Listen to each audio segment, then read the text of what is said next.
بسم الله الرحمن الرحيم সূরা আল বাকারা আয়াত 221। তোমরা মুসলিমদের এবং মুশরিকদের সঙ্গে বিবাহে জড়াও না যতক্ষণ না তারা ঈমান আনে। ঈমান আনলে তারা তোমাদের জন্য উত্তম, আর মুশরিকরা ঈমান আনে না, তাদের জন্য জাহান্নামের আগুনই সর্বোত্তম গন্তব্য। 222। আর তোমরা নারীকে তাদের রজনীতে কষ্ট দিও না, বরং তাদের প্রতি সদয় হও, যাতে তোমরা আল্লাহকে ভয় কর।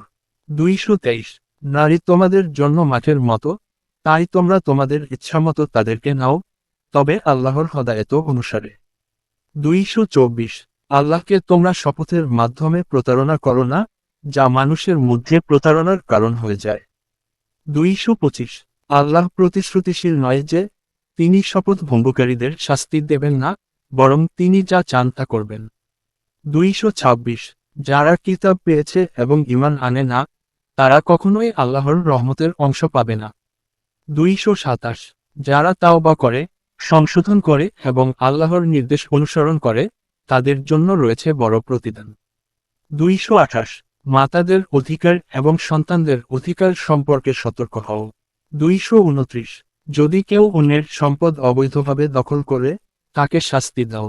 230।